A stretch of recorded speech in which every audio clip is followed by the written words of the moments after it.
नमस्कार दोस्तों, कहानियों की श्रृंखला में आज सुनेंगे मालती जोशी जी की कहानी कोऊ न जानन हार।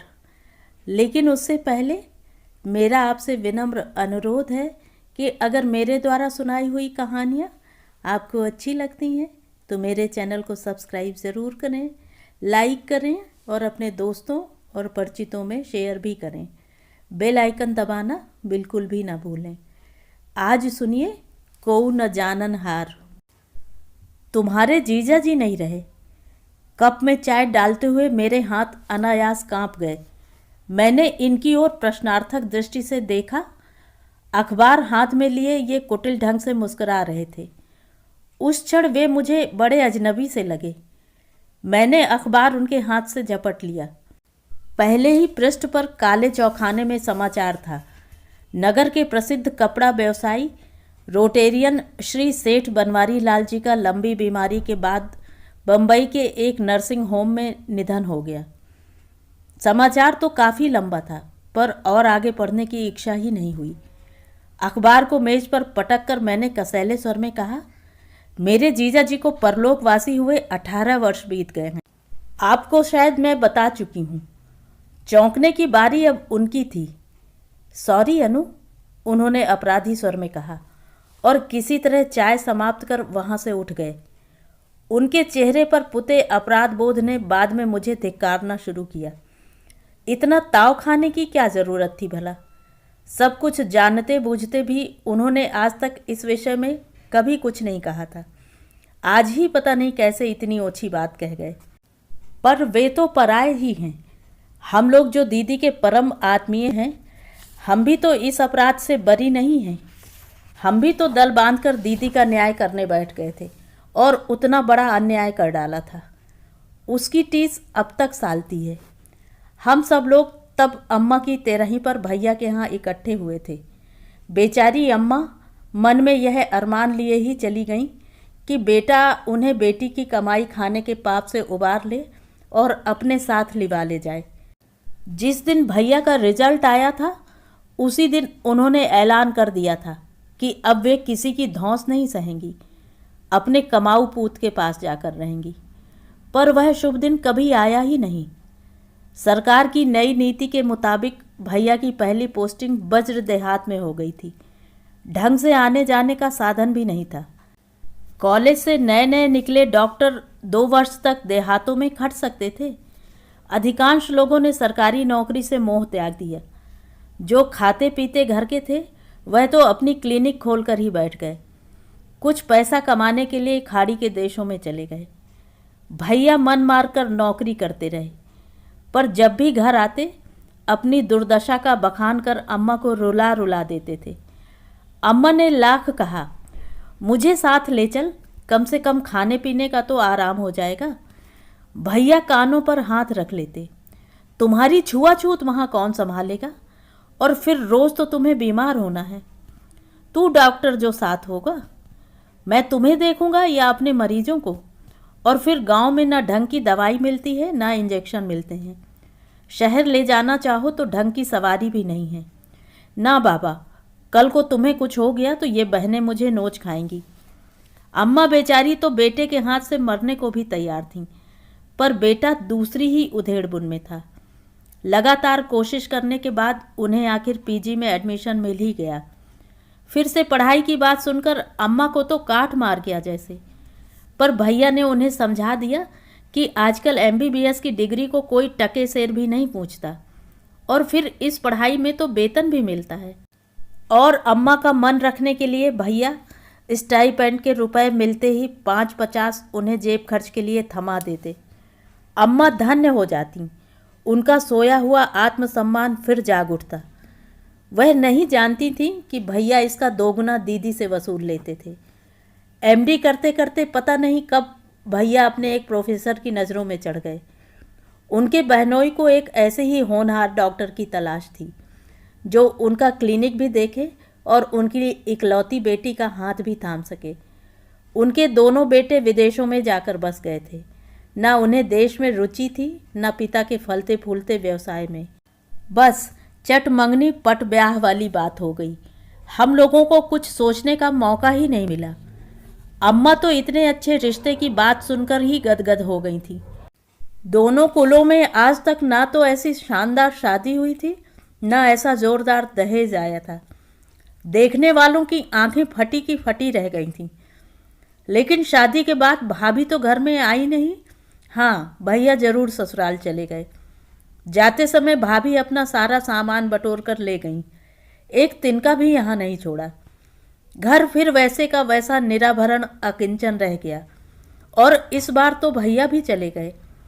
उनका नौकरी पर जाना और जबलपुर जाना दो अलग बातें थी।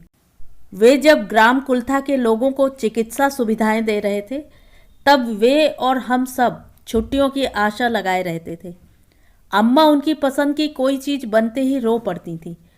पता नहीं कितने पकवान उनके आगमन तक मुलतवी हो जाते। जाते हुए हर बार एक पूरी डोलची भरकर खाद्य सामग्री भैया को साथ ले जानी होती थी। पर अब तो पूरा परिदृश्य ही बदल गया था। भैया अपनी संपन्न ससुराल में हर तरह का वैभव भोग रहे थे। अब तो नौकरी नहीं थी, धंधा था, इसलिए छुट्टी का सवाल ही नहीं उठता था। अब तो चिट्ठी के लिए भी हम लोग तरस जाते थे। तीज त्योहार पर वे आते तो लगता घर में एक नहीं दो दो मेहमान आ गए हों।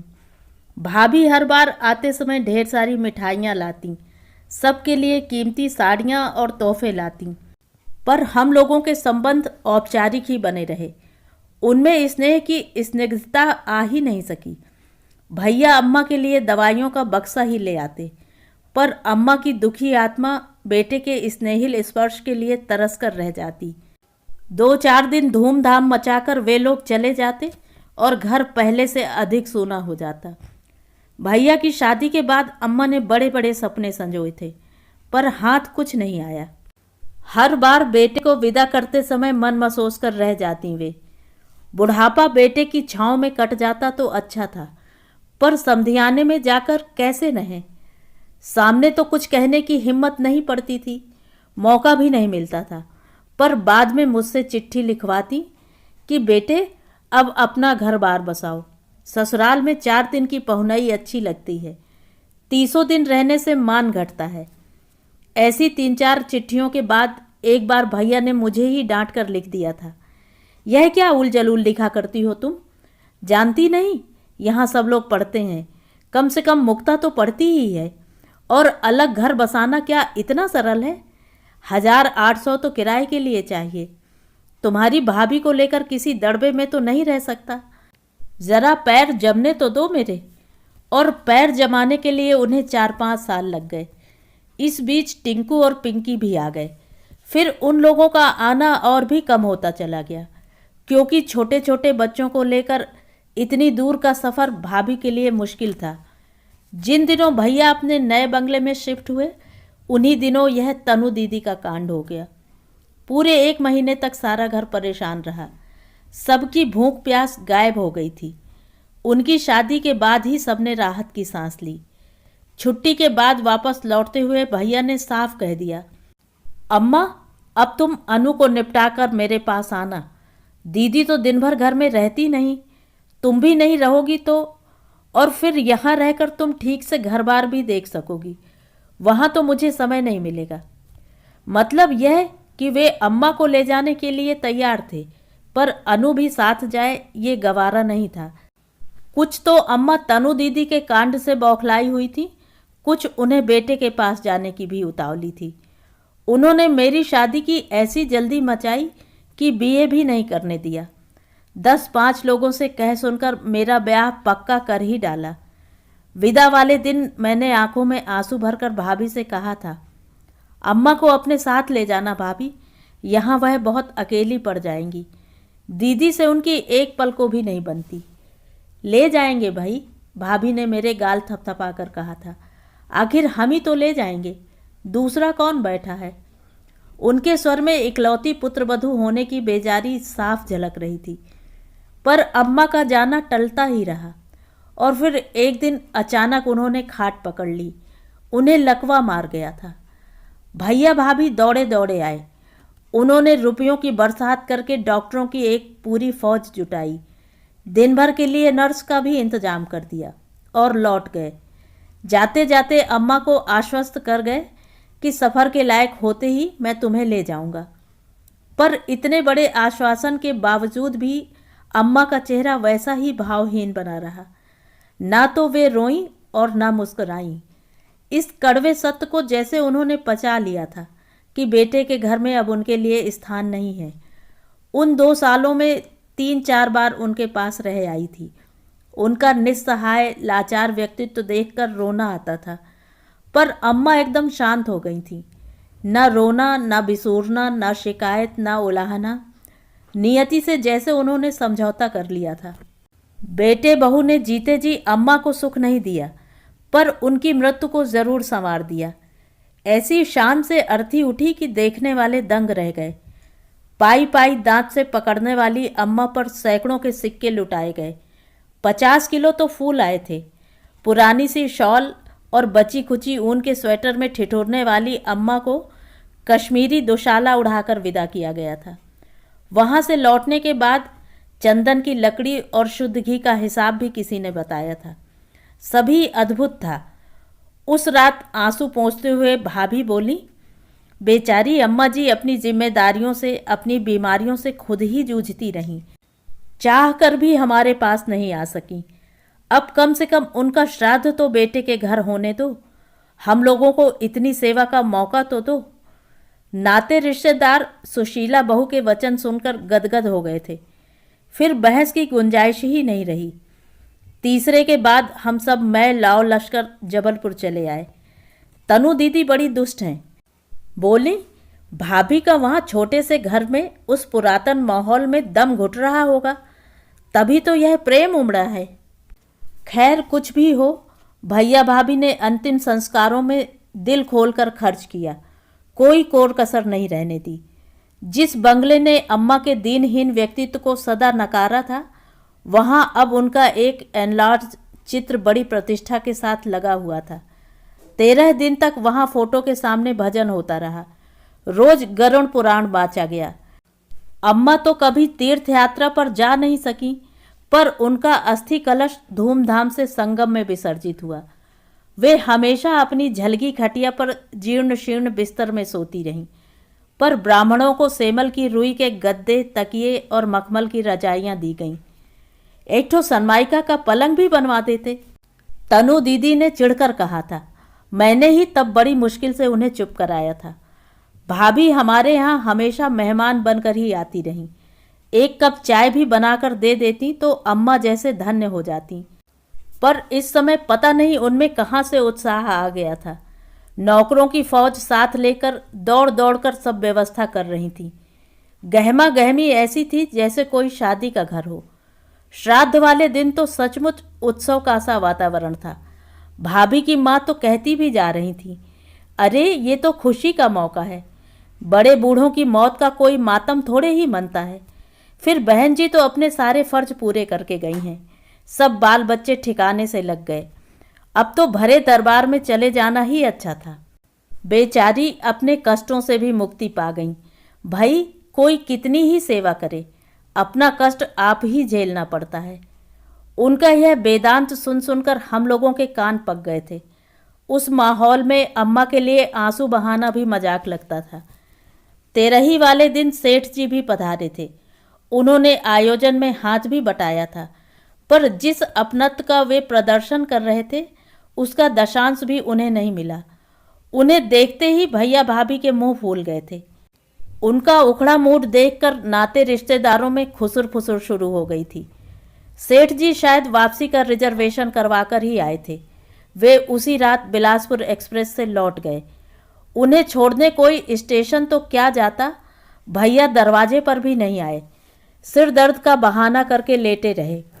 भाभी पतिव्रता भारतीय नारी की तरह उनकी सेवा में लगी रहीं। गपशप के बहाने मैं और तनु दीदी भी उस कमरे में सिमट आए थे। दीदी ने मंगू को भेजकर साइकिल रिक्शा बुलवाया। उसमें सेठ जी को विदा करने के बाद वे दनादन सीढ़ियां चढ़कर आंधी की तरह कमरे में आईं और बोली, भैया यह क्या तमाशा है? क्या हुआ दीदी? यहाँ हर अरे गहरे आदमी के लिए गाड़ियाँ दौड़ रही हैं और सेठ जी को रिक्शे पर जाना पड़ा। तुम्हारी तबीयत ठीक नहीं थी, तुम स्टेशन नहीं जा सकते थे ना सही, पर भेजने का प्रबंध तो कर सकते थे। वे गाड़ियों के मोहताज नहीं हैं, उनके दरवाजे पर दो दो इम्पाला खड़ी हैं, पर तुम्हारा भी तो कुछ फर्ज बनता था। कुछ अपनी कुछ उनकी इज्जत का तो ख्याल किया होता। दीदी, जो शख्स बिना बुलाए किसी के यहाँ पहुँच जाता है उसे इज्जत की अपेक्षा नहीं रखनी चाहिए। कोई तुम्हारे लड़के की शादी नहीं थी कि उन्हें बुलावे की ज़रूरत होती। वे तुम्हारा ऐश्वर्य देखने नहीं, अम्मा के प्रति अपनी श्रद्धा व्यक्त करने आए थे। इस घर से उनके कुछ संबंध हैं। यह तो उनका बड़प्पन है कि इतनी दूर आकर उन्होंने इसे निभाया। इस घर से उनके जैसे संबंध हैं, सब जानते हैं। यह तो अच्छा हुआ कि भाभी समझदारी से उठकर चली गईं, नहीं तो उनके सामने यह चर्चा बड़ी अटपटी लग रही थी। उनके जाते ही भैया ने भी जैसे राहत महसूस की। बोले, दीदी वैसे कहना तो नहीं चाहिए, आज तक कभी कहा भी नहीं, पर अब यह सब अच्छा नहीं लगता। उसे तो सबको देख देख कर आदत सी पड़ गई है। अब तो बोलने वाले भी थक कर चुप हो गए हैं, पर उनका यहाँ आना जरा अच्छा नहीं लगा। मैंने जानबूझकर उन्हें कोई कार्ड नहीं भेजा था, फिर भी वे चले आए। मेरे ससुराल वालों का तो ख्याल किया होता। मैं तो शर्म से जमीन में गड़ा जा रहा हूँ। दीदी हतबुद्धि होकर छोटे भाई का प्रवचन सुन रही थी। हर शब्द के साथ उनके चेहरे की रेखाएं तनती जा रही थीं। भैया के चुप होते ही कसैले स्वर में बोली, कपिल, पहली बार ससुराल किसकी कार में बैठकर गए थे, याद है? नई बहू को पहली बार किसके गेस्ट हाउस में ठहराया था? यह तो याद होगा। तब तुम्हें शर्म क्यों नहीं आई?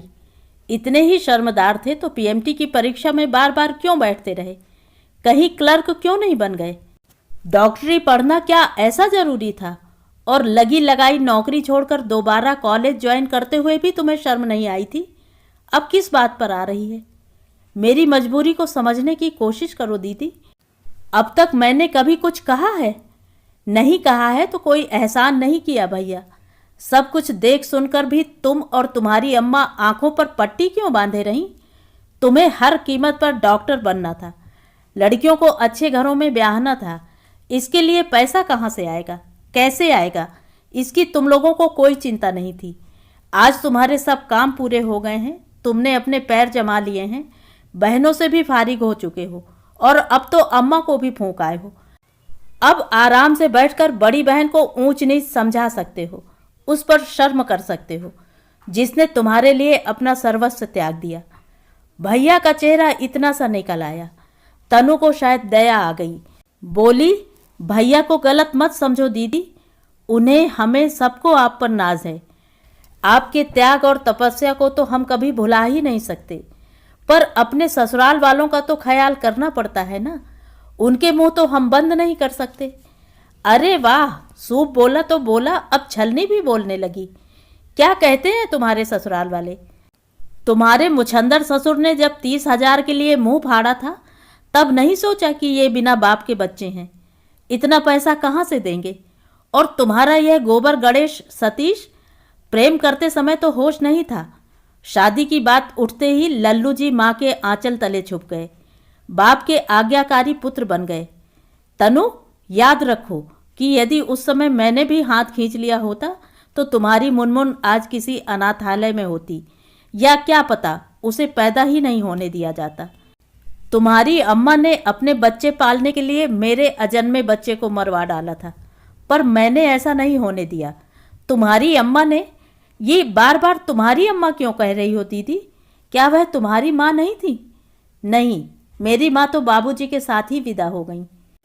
अब घर में जो थी वह तुम्हारी माँ थी, एक स्वार्थी, झगड़ालू, मोहफट, खोसट बुढ़िया थी जिसने मेरा जीवन नर्क बना दिया था। तुमने तो उनका श्राद्ध आज किया है, मैं तो उसका तर्पण बरसों पहले कर चुकी हूँ। अम्मा के भव्य श्राद्ध का यह कैसा समापन था? शादी के 4 साल बाद भी अपने परिवेश से जुड़े रहने की पता नहीं मेरी कैसी जिद थी कि अपने शहर का एक अखबार मैं ज़रूर मंगाती थी। अम्मा की मृत्यु के बाद घर छूट गया था, पर शहर से अब भी मोह था। परिचित गली मोहल्लों के नाम, लोगों के नाम मुझे बरबस अतीत में खींच ले जाते। घर में और किसी को उस पेपर से लगाव नहीं था, हर महीने बिल आने पर इस विषय पर एक परिचर्चा हो जाती थी, पर फिर भी ये मेरा इतना सा अनुरोध रखे हुए थे। और वही अखबार आज सुबह सुबह मेरी शांत गृहस्थी में लहरें उठा गया। सारा दिन ये अनमने बने रहे। दोपहर को काम का बहाना बनाकर लंच पर भी नहीं आए। शाम के नाश्ते के बाद तुरंत कपड़े पहनते हुए बोले, ज़रा सिटी तक जा रहा हूँ, बुआ जी के यहाँ भी होता आऊँगा।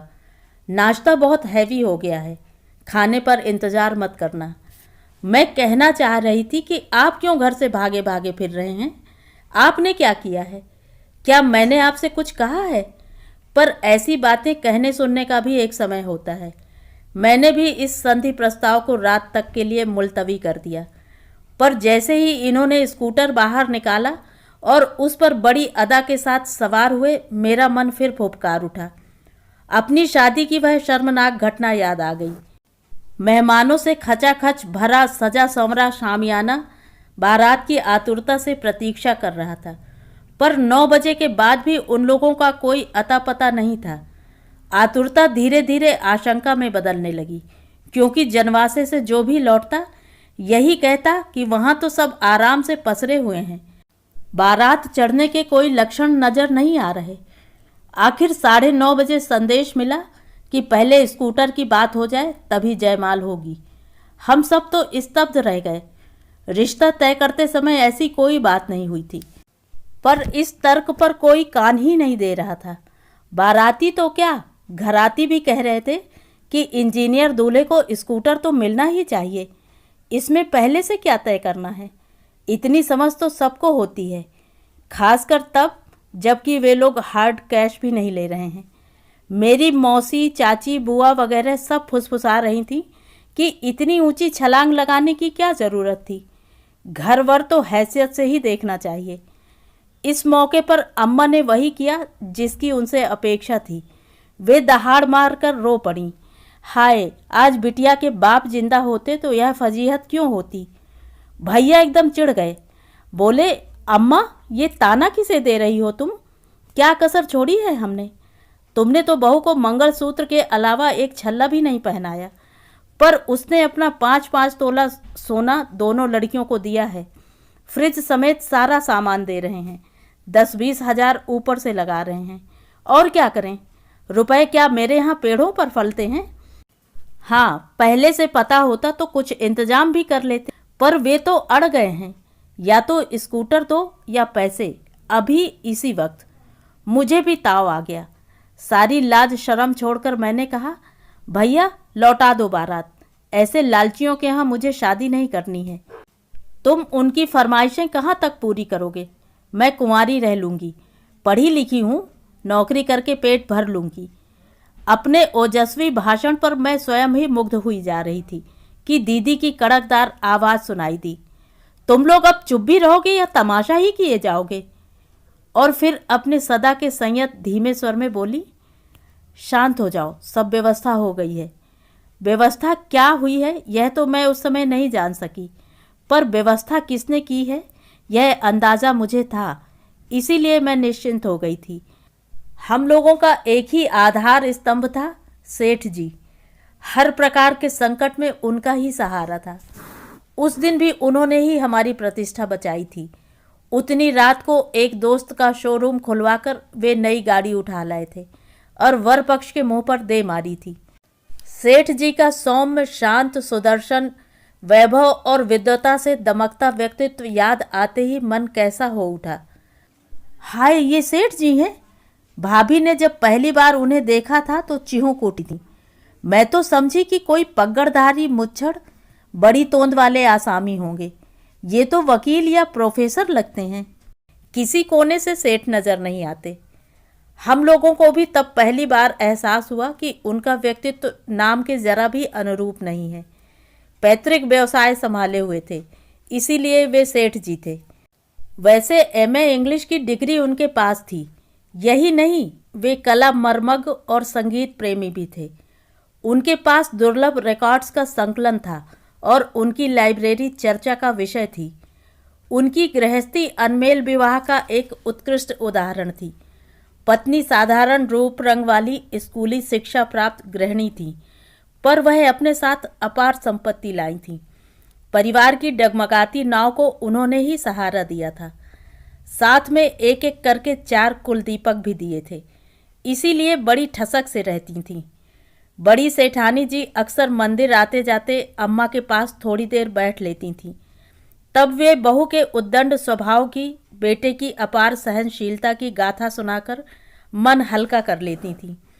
घर के इसी वातावरण ने सेठ जी को गंभीर बना दिया था। बहुत छोटी उम्र में परिवार का, व्यवसाय का बोझ कंधे पर आ पड़ा था, इसीलिए वे असमय प्रौढ़ भी हो गए थे। वैसे उम्र उनकी बहुत ज़्यादा नहीं थी। उनका बड़ा बेटा मुश्किल से मेरे बराबर रहा होगा, पर नियति के थपेड़ों ने उन्हें बौना नहीं किया था, बल्कि उनके व्यक्तित्व को एक गरिमा प्रदान की थी। मैं तो उन्हें बचपन से देखती आ रही थी। हमारे तो मकान मालिक ही थे, पर जब भी देखा मन में एक श्रद्धा ही उपजी थी। उनकी सदा शयता के विषय में बहुत कुछ सुन रखा था, पर उसे जानने का अवसर दीदी की शादी में ही मिला। निमंत्रण पत्र छपकर आते ही बाबूजी सबसे पहले कोठी पर ही गए थे। इतना अच्छा दामाद पाने के लिए बधाई देते हुए सेठ जी ने कहा, पंडित जी, मेरे लायक जो भी सेवा हो अवश्य बतलाइएगा। संकोच करने की ज़रूरत नहीं है। आप बड़े ज़रूर हैं, पर लड़की की शादी का अभी आपको अनुभव नहीं है। मैं 5-5 बहनों को ब्याह चुका हूँ। बारातियों का ऊँट किस करवट बैठेगा इसे भगवान भी नहीं जानते। सिर्फ कहकर ही वे चुप नहीं हुए। जनवासे के लिए उन्होंने अपना गेस्ट हाउस खोल दिया, खुद अपनी देख रेख में उसकी साफ सफाई करवाई। तब से तो जैसे परंपरा सी बन गई। किराएदारों के यहाँ जब भी शादी ब्याह होता, गेस्ट हाउस बारात के लिए रिजर्व हो जाता। भैया की शादी में तो दुल्हन को भी वहीं ठहराया गया था। हम लोगों का घर छोटा था और मेहमानों से ठसाठस भरा हुआ था, इसलिए परछन के बाद भाभी को सीधे वहीं ले गए थे। सुबह नहा धोकर वे दोनों आ जाते, रात को वापस लौट जाते। 3-4 दिन तक, जब तक भाभी रहीं, यही क्रम चलता रहा। दीदी के ससुराल वाले तो जनवासे की चमक दमक देखकर ही दंग रह गए थे। तिस पर उनकी सेवा के लिए गाड़ी भी थी। ढेर के ढेर लोग बटोर लाए थे, पर उनसे ढूंढ कर भी कहीं कोई नुक्स निकालते न बना। भाग्य की बात, इतने धूमधाम से ब्याही गई दीदी ससुराल में साल भर भी नहीं रह पाई। 2 दिन की नामालूम सी बीमारी में जीजा जी अचानक चल बसे और सूनी मांग लिए दीदी पुराने घर में लौट आईं। साथ में था 2 महीने का गर्भस्थ शिशु और ससुराल की ढेर सारी लांछनाएं। हम लोगों पर तो जैसे पहाड़ टूट पड़ा। अम्मा रो रो कर पागल हो गईं और बाबूजी एकदम टूट से गए। कितने चाव से उन्होंने अपनी लाडली बिटिया का ब्याह किया था। अपनी हैसियत से कुछ ज़्यादा ही खर्च कर गए थे। उस कर्ज से अभी उबर भी ना पाए थे कि यह वज्रपात हो गया। दुख तो अपनी जगह था ही, बेटी का पूरा जीवन एक प्रश्न चिन्ह बनकर उनके सामने खड़ा हो गया। शादी में जितने आए थे उससे कुछ ज़्यादा ही रिश्तेदार इस बार इकट्ठे हो गए थे। सबके मन में एक प्रश्न था, अब मनु का क्या होगा। इसी समस्या को सुलझाने के लिए परिजनों की एक पंचायत सी जुड़ी। यह तो सबने एक मत से स्वीकार कर लिया कि मनु की दूसरी शादी करनी है। अभी बेचारी की उम्र ही क्या है। जाति में ना मिला तो अंतरजातीय वर खोज लेंगे। आजकल तो ये आम बात हो गई है। समस्या अगर थी तो बच्चे की। विधवा विवाह तो अब प्रचलित हो गए हैं, पर समाज अभी इतना प्रबुद्ध नहीं हुआ कि उसकी संतान को भी स्वीकार कर ले। फिर इस अनचाहे बच्चे की जिम्मेदारी कौन लेगा। ससुराल वाले तो बात पूछेंगे नहीं। यहाँ जो हैं वे ही बड़ी मुश्किल से पल रहे हैं। तब इस अजन्मे मेहमान से मुक्ति पाना ही श्रेयस्कर होगा। इस आकस्मिक आघात से दीदी एकदम पत्थर हो गई थीं। अम्मा दिन रात रोया करती, पर दीदी की आंख से एक आंसू नहीं टपकता।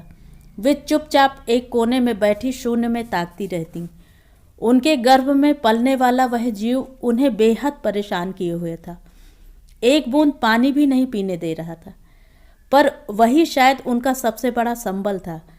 उसकी आहट के सहारे ही वह इतना बड़ा दुख चुपचाप झेल गई थी। अपने इसी लाडले के निर्वासन की भनक कान में पड़ते ही वे चीत्कार कर उठीं। उन्होंने अम्मा बाबूजी के पैर पकड़ लिए। वे जिस तरह अपने अजन्मे शिशु के जीवन दान के लिए रो रही थीं, गिड़गिड़ा रही थीं, उसे देख सुनकर सबके दिल दहल गए। बड़ी मुश्किल से उन्हें चुप कराया जा सका। फिर मामा, मामी, मौसी, बुआ, चाचा, ताऊ सभी उन्हें घेर कर बैठ गए और एक एक कर समझाने लगे। देखो मनु, यह समय भावनाओं में बहने का नहीं है। जाने वाला तो चला गया, पर तुम्हारा अपना पूरा जीवन तुम्हारे सामने है। आज जिसे तुम अपनी जिंदगी का सहारा समझ रही हो, कल को वही तुम्हारे पैरों की बेड़ी बन जाएगा। और यह तो सोचो कि उसे लेकर रहोगी कहाँ। ससुराल वाले तो नाता तोड़ ही चुके हैं। अम्मा बाबूजी क्या जिंदगी भर बने रहेंगे? उसके बाद क्या भाई की गृहस्थी में फालतू सामान की तरह पड़ी रहोगी? तुम रहना भी चाहो तो क्या कोई तुम्हें चैन से रहने देगा? भाई तुम्हारा अपना है, पर भाभी तो पराए घर से आएगी, वह तुम्हें झेल लेगी। अगर बच्चा तुम्हारी गोद में आ ही जाता तो उसे छीनने का किसी को हक नहीं था। पर अब यही समझ लो कि भगवान ने हमें एक मौका दिया है। हो सकता है कल को कोई समझदार लड़का तुम्हारा हाथ थामना चाहे। उस समय यह मोह, यह जिद तुम्हें बहुत महंगी पड़ेगी। निर्णय खुद ही लेना है, पर जल्दी। तुम्हारी अपनी जिंदगी है, जैसी चाहो मोड़ लो। हम सब तो केवल सलाह दे सकते हैं, बस। पता नहीं मन पर कितना बड़ा पत्थर रखकर दीदी ने सबकी मर्जी के सामने घुटने टेक दिए। होनी की भयावहता का शायद उन्हें पहली बार एहसास हुआ था। अस्पताल से जब लौटी तो दीदी तन से ही नहीं, मन से भी रीत गई थीं। चलती फिरती प्रेत हों जैसे। घर भर में मैं ही सबसे छोटी थी और उनकी लाडली भी। दुख की घड़ियों में वे मुझसे ही कुछ बोल बतिया लेती थीं। मेरे कहने से दो चार दाने मुंह में डाल लेती थीं। पर इस हादसे के बाद तो वे मुझसे भी कट गईं। उदासी की एक मोटी सी चादर में उन्होंने जैसे अपने आप को कैद कर लिया। वे तो अपने दुख में घुल ही रही थीं। अम्मा बाबूजी भी उन्हें देख देख कर छींचने लगे। जाहिर था कि यह स्थिति अधिक दिन तक चल नहीं सकती थी। दीदी के खालीपन को किसी तरह भरना ही था। इसलिए नौकरी के लिए दौड़ धूप शुरू हो गई। बीए पास थी, काम तो कहीं ना कहीं लग ही जाता। पर सबने सुझाया कि जब करनी ही है तो जीजा जी के ऑफिस में क्यों नहीं। वहाँ चयन में प्राथमिकता तो मिलेगी ही, नौकरी भी पक्की हो जाएगी। इसके साथ ही जीजा जी के इंश्योरेंस, प्रोविडेंट फंड और पेंशन आदि की कार्रवाई शुरू हो गई। ये सारे काम बहुत जानलेवा थे। भैया अभी छोटे थे और बाबूजी तो एकदम पस्त हो चुके थे। सारी भागदौड़ का जिम्मा सेठ जी ने अपने ऊपर ले लिया। उनके दो चार वकील लगे ही रहते थे। वे इस समय बड़े काम आए। बाबूजी दफ्तर दफ्तर भटकने की जहमत से बच गए। बीमे की पॉलिसी पर जीजा जी की माँ का नॉमिनेशन था। उसे बदलने का बेचारों को मौका ही नहीं मिला था। उसके लिए भी कोर्ट कचहरी करनी थी। इन सब के लिए बाबूजी के पास न रुपया था न हिम्मत। नौकरी के साथ ही दीदी के जीवन का एक अनचिन्हा, अनसोचा और अनचाहा पर्व प्रारंभ हुआ। उस दिन से ही घर में ऐसी गहमा गहमी थी जैसे कोई बच्चा पहली बार स्कूल जा रहा हो। अरसे बाद घर में कड़ाही चढ़ी थी और अम्मा ने देशी घी में पूड़ियाँ उतारी थी। बाबूजी नया लंच बॉक्स ले आए थे। रंगीन फोल्डिंग छाता पड़ोस की चाची दे गई थी। तनु ने दीदी का बड़ा सा जूड़ा बना दिया था।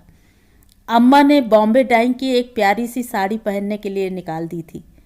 सामने वाली शुक्लाइन आकर कह गई थी, मनु, काली ही सही, बिंदी ज़रूर लगा लेना।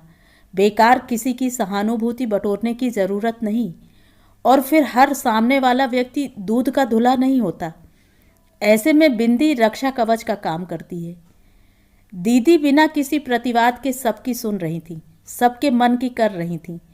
वे इन दिनों यंत्र चालित गुड़िया सी बन गई थीं। जहाँ साथ चलने को कहा जाता चल देती, जिस कागज पर हस्ताक्षर करवाए जाते कर देती, जो दिया जाता पहन लेती, जो सामने आ जाता खा लेती। उनकी अपनी कोई इच्छा अनिच्छा, पसंद नापसंद नहीं रह गई थी। उनके जीवन का यह महाशून्य नौकरी की आपाधापी में शायद थोड़ा भर जाएगा, यही सोचकर सबने इस नौकरी के लिए पहल की थी। बाबूजी वातावरण को सहज बनाने का बार बार प्रयास कर रहे थे। अम्मा से कह रहे थे, अरे आजकल लड़कियों की नौकरी कोई अजूबा नहीं रह गई है। पहले तो दफ्तरों में इक्का दुक्का औरतें नजर आती थीं, अब तो आधी से ज़्यादा मेजें इन्हीं लोगों ने घेर रखी हैं। जमाना ही ऐसा आ गया है, एक की कमाई में गुजारा कहाँ होता है। वर्मा जी ने तो इसीलिए अपनी बेबी को बैंक में लगवा दिया है। कहते हैं कि लड़की वाले लड़की बाद में देखते हैं, पहले नौकरी की पूछते हैं। सभी को ज़रूरत हो ऐसा भी नहीं है, कुछ तो शौक में भी कर लेती हैं, तभी तो लड़के मारे मारे फिरते हैं। लेकिन लड़कियां भी क्या करें, इतना पढ़ा लिखा है, उसका कुछ उपयोग तो हो। बाबूजी का प्रवचन अम्मा के लिए कम, दीदी के लिए ज़्यादा होता था, ताकि वे जान लें कि उनके जीवन में कुछ असामान्य नहीं घट रहा है। वे तो बस प्रवाह की एक लहर बनने जा रही हैं। ठीक 10 बजे बाबूजी ने भैया को रिक्शा लेने भेजा। हंसकर बोले, पहले दिन तो रईसी झाड़ लें, फिर तो बस से ही जाना है। उनका यह परिहास भी इतना करुण था कि मुझे तो रुलाई छूट गई। पर दीदी चप्पल पहने दरवाजे के पास मूर्तिवत खड़ी रह गईं। रिक्शा आते ही जैसे वे चलने को हुई तो बाबूजी ने कहा, बेटे पहले दिन काम पर जा रही हो, ठाकुर जी के हाथ तो जोड़ लो। और हम सबको चकित करती दीदी एकदम तनकर खड़ी हो गई और नागिन की तरह फुफकार कर बोली, किस खुशी में? जल्दी में बाबूजी को कोई उत्तर ही न देते बना। उस परम पिता परमात्मा से जाकर क्या कहूँ? यही कि हे प्रभु, तू बहुत दयालु है, तेरी असीम अनुकंपा से श्री आलोक कुमार की कुर्सी खाली हो गई है और सौभाग्य से मुझे मिल गई है। यही ना कि और कुछ भी करना पड़ेगा। बहुत देर बाद बाबूजी का बोल फूटा। मरी सी आवाज में बोले, देखो बिटिया, तुम्हारा मन ना हो तो ना सही, नौकरी करना कोई ऐसा ज़रूरी नहीं है। हम लोगों ने तो यही सोचा था कि तुम्हारा दिल लग जाएगा। दिल लगे या न लगे बाबूजी, मुझे नौकरी तो करनी ही है। कब तक आप पर बोझ बनी रहूँगी? पर मेहरबानी करके भगवान का धन्यवाद करने के लिए तो मत कहिए। और वे चप्पल फटकारती हुई रिक्शे पर जाकर बैठ गई। हम सब स्तब्ध थे। पिछले दिनों दीदी इतनी चुप चुप थी कि हम उनकी आवाज़ ही भूल गए थे। आज उन्होंने अपना सारा संचित आक्रोश हम सब पर उड़ेल दिया था। सुबह से बाबूजी ने बड़ी मुश्किल से हिम्मत जुटाई थी। दीदी की बातें सुनकर उनका मुंह सूख गया। किसी तरह अपने को ठेल कर वे बाहर ले गए और सिर नीचा करके दीदी की बगल में जाकर बैठ गए। दीदी को दफ्तर पहुंचाकर वे 1 बजे घर लौटे थे। मई की तपती दोपहरी में पैदल चलकर आए थे, जैसे अपने आप को सजा दे रहे हों। धूप और थकान से बेहाल, पसीने से लथपथ, वे आते ही निढाल होकर पड़ गए। शाम तक तो डॉक्टर बुलाने की नौबत आ गई। डॉक्टर मेहरा ने बताया कि धूप लग गई है, पर हम सब जानते थे कि धूप नहीं, उन्हें दीदी की बात लग गई है। इतने दिनों तक बड़ी मुश्किल से अपने पर काबू किए हुए थे वे, एक झटके में ही बिखर गए। इस घटना के बाद 2 महीने वे जीवित रहे, पर ऐसे कि जैसे बेहोशी में जी रहे हों। उनके जीवन का रस ही जैसे किसी ने निचोड़ लिया हो, और जिस दुख को वे इतने दिन तक मन ही मन पीते रहे, वही एक दिन उन्हें निगल गया। 6 महीने के भीतर हम पर यह दूसरा वज्रपात था। संकट और परीक्षा की इन घड़ियों में दीदी अगर हमारे साथ नहीं होती तो पता नहीं हमारा क्या बनता। यह बात तो बहुत छोटी सी है कि उन्हीं के दम से हमारे यहाँ दोनों वक्त का चूल्हा जल रहा था। सबसे महत्वपूर्ण तो यह था कि उन्होंने एक पल के लिए भी हमें यह महसूस नहीं होने दिया कि हम अब अनाथ हो गए हैं। वे फिर से पहले वाली स्नेहमयी दीदी बन गई थीं। पहले वे हमें अपनी ओट में छिपाकर अम्मा बाबूजी के रोष से बचा लेती थीं, अब विधाता के कोप से हमारी रक्षा कर रही थीं। पहले अपने जेब खर्च से हमारी छोटी मोटी फरमाइशें पूरी कर दिया करती थीं, अब जिंदगी की अहम ज़रूरतों को पूरा कर रही थीं। अब फिर से उनसे अपने सुख दुख की बात की जा सकती थी। उनकी गोद में सिर छिपाकर निसंकोच रोया जा सकता था। बाबूजी की प्राइवेट नौकरी थी, पेंशन का वहाँ कोई प्रावधान नहीं था। फिर भी उन्होंने भैया की नौकरी के लिए पेशकश की थी। भैया तो एकदम रुआंसे हो गए थे। बचपन से ही वे डॉक्टर बनने का सपना पाले हुए थे। बाबूजी की भी यही तमन्ना थी। अब 19 वर्ष की कच्ची उम्र में बाबूगिरी में चिपकने की कल्पना उनके लिए असहनीय थी। बेचारे एकदम गुमसुम से हो गए, पर उन्हें अपने अरमानों का गला नहीं घोटना पड़ा। दीदी ने आगे बढ़कर नौकरी का यह प्रस्ताव ठुकरा दिया। बाबूजी नहीं रहे तो क्या हुआ, मैं तो हूँ, मैं अपने भाई को डॉक्टर बनाऊंगी। मुसीबत अगर थी तो अम्मा को लेकर थी। पता नहीं कैसी हो गई थी कि उन्हें समझना और समझाना मुश्किल हो गया था। उनका दुख स्वाभाविक था, पर उसे व्यक्त करने का ढंग बड़ा अशोभनीय लज्जास्पद था। जीजा जी की मृत्यु के बाद उनका लगातार रोना देखकर हम लोग परेशान हो गए थे, पर बाबूजी की मृत्यु पर तो उनका शोक अनर्गल प्रलाप में बदल गया था। अपने सारे सुसंस्कार ताक पर रखकर वे दिन रात दीदी को कोसती रहती कि खसम को खाकर मरने यहाँ आ गई और बाप को भी खा गई। दोनों घर उजाड़ कर अब महारानी चैन से बैठी हैं। हम लोग सुनते और कांप कांप जाते। इस तरह की भाषा पहले कभी सुनी भी नहीं थी। अपनी स्नेहशीला जननी का यह रूप हमारे लिए सर्वथा नया था। क्या ये वही अम्मा है जिन्होंने दीदी की शादी के 2 महीने पहले से ही रोना कलपना शुरू कर दिया था? शादी का काम करते या उसकी बात भी करते करते उनके आंसू निकल आते थे। विदा के दिन तो वे एकदम बेहोश हो गई थीं। दीदी जब अपने दुर्भाग्य का लेख लेकर ससुराल से लौटी तो अम्मा ने उन्हें ऐसे सहेज लिया था जैसे वह नन्ही बच्ची हों। अपनी ममता का ऐसा मजबूत घेरा उनके चारों ओर बना दिया था कि संवेदना प्रकट करने वाले भी दीदी तक पहुंच नहीं पाते थे। वे ही अम्मा अब कैसी हो गई थीं? उनके स्नेह का स्रोत किसने सोख लिया था? और उस दिन तो हद ही हो गई। मैं बैठक वाले कमरे में बैठकर पढ़ रही थी कि पड़ोस की चाची ने आवाज़ दी, अनु जरा सुनना। दरवाज़ा खोलकर देखा, लकदक साड़ी पहने, मेहंदी महावर लगाए, सजी संवरी चाची कहीं जाने को तैयार खड़ी थी। ये चाबी रख ले अनु, पप्पू मुन्ना स्कूल से लौटे तो दे देना। वे जाने को मुड़ी थीं कि अम्मा बाहर निकल आईं। इतनी धूप में कहाँ जा रही हो दुल्हन? चाची एकदम सकपका गईं। अम्मा का और उनका पिछले 15-20 वर्षों का साथ था। बुलावे में, मंदिर में, बाजार में, हर कहीं दोनों साथ ही जाती थीं। इसीलिए चाची बेचारी बाहर ही चाबी देकर खिसक रही थी कि अम्मा ने उन्हें रोक ही लिया। इतनी धूप में कहाँ चल दी? चाची सकुचा कर बोली, परले मोहल्ले वाली शुक्लाइन ने सुहागने न्योती हैं। कब से जाना था, पर काम निपटाते यह टेम हो गया। चलूँगी अब। अनु चाबी का ख्याल रखना बिटिया। और चाची जैसे जान छुड़ाकर भागीं। अम्मा दरवाजे में देर तक खड़ी उन्हें जाते देखती रहीं।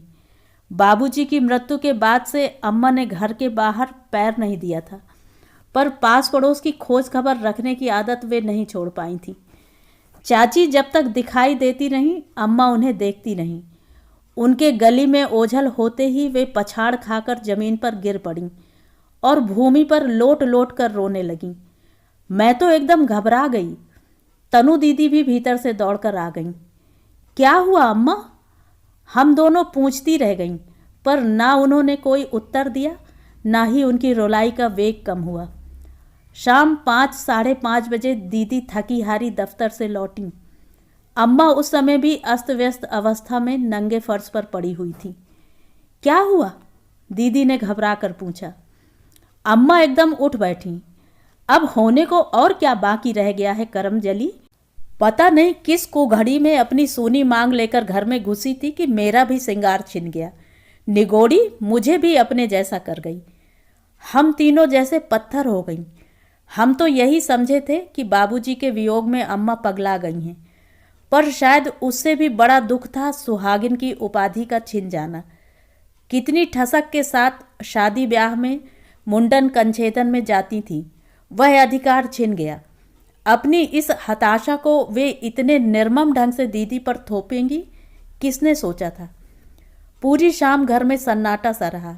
हम बार बार कनखियों से दीदी को देख रहे थे, पर उन्हें जैसे कुछ भी नहीं व्यापता था इन दिनों। उन्होंने इत्मीनान से स्टोव जलाकर अपने लिए चाय बनाई। फिर हम दोनों बहनों को आवाज़ देकर कहा, तनु तू आटा लगा, तब तक अनु सब्जी काट देगी। मैं ज़रा कपड़े बदल कर आती हूँ, फिर चटपट खाना बना दूंगी। खा पी कर तुम लोग पढ़ने बैठो, ये रोना धोना अब रोज का ही लगा रहेगा। इस पर अम्मा ने फिर कोई बहुत ही कड़वी बात कही, पर दीदी उसे भी चुपचाप पी गईं और मुंह हाथ धोने चली गईं। रोज की तरह उन्होंने फटाफट खाना बनाया और बैठक के कमरे में बैठकर पेपर देखती नहीं। 8 बजे भैया कोचिंग क्लास से लौटे तो उन्होंने मुझे आदेश दिया, अनु फटाफट सबकी थालियां लगा लो, मैं आ रही हूँ। अम्मा खा रही हो तो उन्हें भी बुला लो। हमें मालूम था अम्मा नहीं खाएंगी, कोई उन्हें मनाने भी नहीं गया। सब चुपचाप अपने अपने आसन पर बैठ गए और वे बगल के कमरे में बैठी बड़बड़ाती रहीं। हम लोग चुपचाप कौर निगल रहे थे। एक अजीब सा मौन हमारे बीच तन गया था। जब आधे से अधिक खा चुके तो दीदी ने ही उस मनहूस चुप्पी को तोड़ते हुए आवाज़ दी, अम्मा हमें नहीं खाना, कह तो दिया। मैं खाने के लिए नहीं पूछ रही हूँ, रखा है, जब मर्जी हो खा लेना। मैं तो यह बतला रही थी कि आज दफ्तर में अशोक आया था। कौन अशोक? अशोक मेरा देवर। इतनी जल्दी भूल गई? क्या कह रहा था? कुछ नहीं, पिछली बातों के लिए माफ़ी मांग रहा था।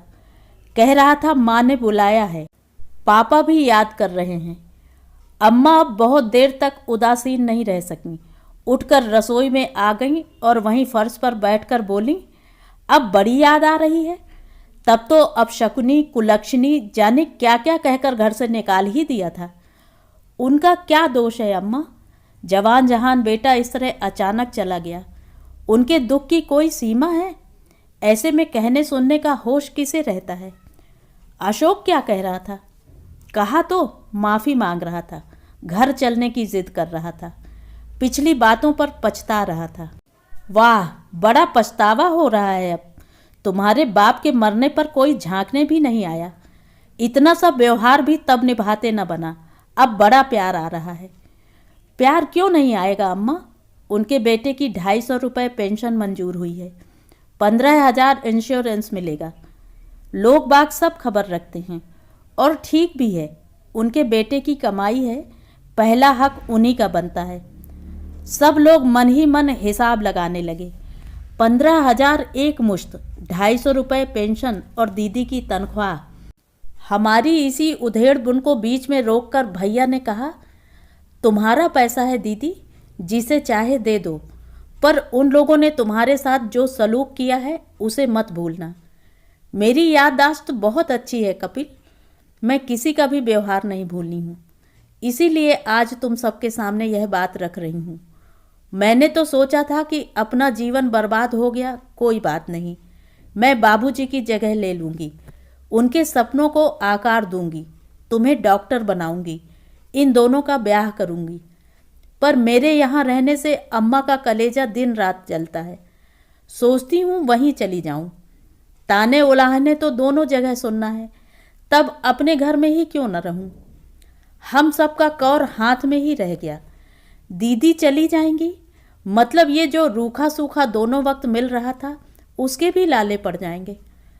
हम लोग अभी अपने ही सोच में डूबे थे कि अम्मा एकदम उठी और दीदी के गले से लिपटकर बिलख उठी, हाय मैं मर जाऊं, मेरी जबान में कीड़े पड़ जाएं। अपना राई सा दुख सहेजती रही, बिटिया का पहाड़ सा दुख आंखों की ओट हो गया। वे तो कौवों की तरह घात लगाए बैठे हैं, पर उन्हीं कसाईयों के यहाँ अपनी लाडली को मैं दोबारा नहीं भेजूंगी। अम्मा रोते रोते दीदी को पुचकार रही थीं, बलैया ले रही थीं। दीदी पत्थर की सी मूर्ति बनी बैठी रहीं। जैसे ही अम्मा की पकड़ थोड़ी ढीली हुई, वे उठकर बर्तन समेटने लगीं। एक प्रश्न मन में उमड़ा था, पर पूछने की हिम्मत नहीं हुई, क्योंकि उस क्षण दीदी एकदम पराई लग उठी थी। पर आज भी मन में वह प्रश्न वैसा ही अनुत्तरित है। क्या उस दिन अशोक सचमुच दफ्तर में आया था? उसके बाद तो सारा परिदृश्य ही बदल गया। बाबूजी की जिम्मेदारियां तो उन्होंने बहुत पहले ओढ़ ली थीं। पर गृह स्वामिनी की हैसियत से जिस मान सम्मान का, सुख सुविधा का उन्हें अधिकार था, उस पर अब ध्यान दिया जाने लगा। उस छोटे से घर में एक ही कमरा ऐसा था जो जरा अलग थलग सा था। पहले वह अम्मा बाबूजी का कमरा हुआ करता था, बाद में भैया ने उसे अपना स्टडी रूम बना लिया था। वह कमरा कब और कैसे दीदी का हो गया पता ही नहीं चला। वे एक धुरी बन गईं जिसके चारों ओर सारा घर घूमता था। उनके आराम का पूरा ध्यान रखा जाता। सुबह अब उनके उठते ही और शाम को दफ्तर से लौटते ही गर्मा गर्म चाय का कप उनका स्वागत करता। दोनों वक्त ताज़ा उनकी पसंद का खाना समय से तैयार मिलता। सुबह वे हाथ मुंह धोकर आती, तब तक बिस्तर पर साफ चादर बिछ चुकी होती। कमरा धुला पुछा मिलता। रात को सोने के लिए कमरे में जाती तो दिन वाली चादर के स्थान पर सफ़ेद चादर लगी मिलती। मसहरी भी कोई ना कोई तान ही देता। इनमें से किसी भी बात के लिए दीदी ने कभी आग्रह नहीं किया था। वे पहले की तरह सहज सामान्य बनी रहना चाहती थी, पर अम्मा को यह गवारा न था। कभी रसोई में हाथ बटाने जाती तो अम्मा प्यार से झिड़क देती, रहने दे, दिन भर वहाँ मगज खपा कर आई है, अब क्या आग तापेगी, चलकर आराम कर। ये दोनों जो ऊँट सी घूम रही हैं किस काम की हैं। इतवार को अगर दीदी अपनी साड़ियाँ धोने या प्रेस करने बैठ जाती तो अम्मा हम पर बरस पड़ती, खा खा कर मस्ता रही हो दोनों, यह नहीं होता कि उसकी धोती ही खींच दें, हाथ जैसे घिस जाएंगे। कभी दफ्तर से दीदी सब्जी लेकर लौटती दिखाई दे जाती तो अम्मा भैया को गली तक दौड़ा देती, बिटर बिटर देख रहे हो, पर यह नहीं होता कि आगे बढ़कर झोला ही थाम ले। यूं तो घर में बार बार घटते दुखद प्रसंगों ने हमारी हंसी छीन ली थी, हमें असमय गंभीर बना दिया था। आपस में लड़ना झगड़ना भी हम लोग भूल चुके थे। घर में हरदम एक मनहूस सन्नाटा छाया रहता। हंसने बोलने का अपना शौक हम संगी साथियों में ही पूरा कर लेते थे। फिर भी किसी छुट्टी के दिन सब लोग मिलकर बैठते तो एक आध ठहाका लग ही जाता था। रेडियो की आवाज़ एक आध बार ऊंची हो ही जाती थी। तब अम्मा झल्ला पड़ती, कैसे बेहया हो तुम लोग, जरा देर को चुप नहीं बैठा जाता। अभी बेचारी की जरा सी आंख लगी होगी, हफ्ते भर तो कमर सीधी करने का वक्त ही नहीं मिलता। कभी कभी दीदी भी हमारी मजलिस में शामिल हो जाती, पर अव्वल तो अम्मा उन्हें बैठने ही न देती, जबरन आराम करने भेज देती। वे जिद करके बैठ भी जाती तो हमारे मुंह पर ताले पड़ जाते। पता नहीं क्यों एक अदृश्य सा तनाव हमारे बीच फैल जाता। दीदी इसे ताड़ जाती और चुपचाप उठकर चली जाती। इन सब के लिए वे दोषी नहीं थीं, हमारे ही मन में कहीं खोट आ गया था। वे बाबूजी की तरह घर परिवार का भार उठाए हुए थीं, फिर भी एक बड़ा अंतर आ गया था। बाबूजी का घर में रोब दाब था, पर उन पर हमारी श्रद्धा भी थी, प्यार भी था। उनसे जो कुछ मिला उसे हमेशा अपना अधिकार समझा, पर दीदी से हमें जो मिल रहा था उसे हम उनका कृपा प्रसाद समझकर ले रहे थे। एक परायापन बीच में आ गया था, एक अव्यक्त सा डर भी मन में समा गया था कि वे जब चाहें हमें मझधार में छोड़कर जा सकती हैं। दीदी बहुत शीघ्र ही समझ गईं कि उनका एक तरह से पारिवारिक बहिष्कार किया जा रहा है। उन्होंने भी फिर हमसे जुड़ने की व्यर्थ की कोशिश नहीं की। अपने खालीपन को भरने के लिए उन्होंने सुबह टाइप और शाम को सितार की कक्षाओं में जाना शुरू कर दिया। टाइपिंग उनकी नौकरी के लिए ज़रूरी था और संगीत तो बीए में उनका विषय ही रहा था। दीदी की सितार शिक्षा की चर्चा सेठ जी तक पता नहीं कैसे पहुंच गई। एक दिन वे गाड़ी में आए और अपना सितार छोड़ गए। वे स्वयं कभी बजाया करते थे, अब तो व्यवसाय में इतने डूब गए थे कि महीनों हाथ नहीं लगाते थे। शो पीस की तरह वह साज उनके हॉल में सजा रहता था। उन्होंने दीदी को अपने संग्रह के चुनिंदा रिकॉर्ड सुनने का भी निमंत्रण दिया। अपना साज आ जाने के बाद तो दीदी को किसी तीसरे साथी की ज़रूरत ही नहीं रही। वे हम लोगों से पूरी तरह कट गईं। बस जब मन होता उसे लेकर बैठ जाती और करुण मधुर स्वरों से वातावरण को भर देती। बार बार प्रयत्न करने के बाद आखिर तीसरे साल भैया पीएमटी की परीक्षा में सफल हो गए। दुख यही था कि एडमिशन उन्हें रायपुर के कॉलेज में मिला था। ट्रांसफ़र के लिए थोड़ी दौड़ धूप की, पर बताया गया कि एक आध साल तो वहाँ निकालना ही होगा, बाद में कुछ किया जा सकता है। वैसे भी एडमिशन की खुशी खर्च के आंकड़े देखकर आधी रह गई थी। भैया के कपड़े, किताबें, कॉलेज की फीस, हॉस्टल का एडवांस, आने जाने का किराया और पराए शहर में 1500 बैंक में होना भी ज़रूरी था। यह सब व्यवस्था दीदी ने कैसे की कोई नहीं जानता। किसी ने पूछा भी नहीं, अम्मा ने भी नहीं। वे तो ऐसी उदासीन बनी रहीं जैसे किसी और की तैयारी हो रही हो। हाँ, रोने धोने में उन्होंने कोई कसर नहीं छोड़ी। 8 दिन पहले से घर में एक मातम सा छाया हुआ था। भैया के जाते ही घर 3 अलग अलग द्वीपों में बंट गया। दीदी वैसे ही सबसे कट गई थीं। अब मैं और तनु भी अम्मा की स्नेह परिधि से बाहर हो गईं। वे बेहद चिड़चिड़ी और गुस्सैल हो गई थीं। बस दिन भर भैया के लिए बिसूरती रहती और हम पर लानत भेजती रहती। बीच बीच में भैया आ जाते तो लगता तपते जेठ में थोड़ी सी बौछार हो गई हो। उन दिनों भैया फर्स्ट प्रोफेशनल देकर लंबी छुट्टी पर आए हुए थे। घर पर रौनक आ गई थी। अम्मा का मूड ठीक रहने लगा था। भैया की पढ़ाई कितनी खर्चीली है इसका अंदाज मुझे नहीं था, पर फिर भी लगता कि भैया यहीं रह जाएं तो कितना अच्छा हो। कम से कम घर का मनहूस वातावरण तो बदलेगा। उस दिन हम तीनों खाना खा रहे थे। अरसे बाद ये मौका आया कि अम्मा हमें गरम गरम फुलके उतार कर परोस रही थी। भैया घर में रहते तो अम्मा साक्षात अन्नपूर्णा बन जाती, दिन भर रसोई में घुसी रहती। जब भी मौका लगता मैं दीदी का हिस्सा चुपचाप निकाल कर रख लेती। नहीं तो अम्मा तो जैसे भूल ही चुकी थी कि उनकी और भी एक बेटी है जो उनके लिए दफ्तर में खट रही है। अम्मा मनुहार कर कर के भैया को कटहल के कोफ्ते और भरवा टिंडे परोस रही थी। साथ ही वर्मा जी की प्रतिभा के किस्से भी सुना रही थी। बाबूजी की मृत्यु के बाद उनका बाहर निकलना कम हो गया था, पर वे पास पड़ोस की पूरी खबर रखती थीं। जो भी बात हाथ लग जाती उसे रस ले लेकर सुनाती भी थी। उस समय उन्हें यह भान नहीं रहता था कि सामने कौन है। भैया मजबूरी में कुछ देर तो सुनते रहे, फिर एकाएक बोल पड़े, अम्मा, बाहर वालों का हाल तो राई रत्ती जानती हो, घर की भी कुछ खबर है? कैसी खबर? लोग कैसी कैसी बातें कर रहे हैं। कैसी बातें? यही दीदी की, सेठ जी की। लोगों की भली चलाई, जो मुंह में आया कह दिया। 1-2 बार किसी प्रोग्राम में साथ चली गई तो कौन सा गजब हो गया। लोग तो सब तिल का ताड़ बना देते हैं। भला वे तुम्हारे बाप की उम्र के? वे बाप की उम्र के नहीं हैं अम्मा, भैया ने एकदम तैश में आकर कहा। फिर दूसरे ही क्षण सामान्य होते हुए बोले, अगर हों भी तो कोई फर्क नहीं पड़ता, और लोग बाग यूं ही कुछ नहीं कहा करते। इतनी फुर्सत किसी के पास नहीं है। लोग जलते हैं, समझे? जलेंगे क्यों? इसलिए कि सब कुछ ठीक ठाक चल रहा है। हम लोग भूखों नहीं मर जाते।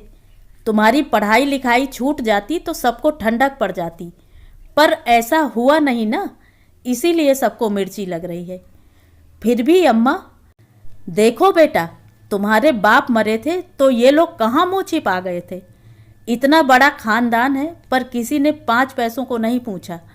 कोई भल मनसाहत में थोड़ी सी मदद कर देता है तो उस पर भी ये लोग कीचड़ उछालने को तैयार हैं।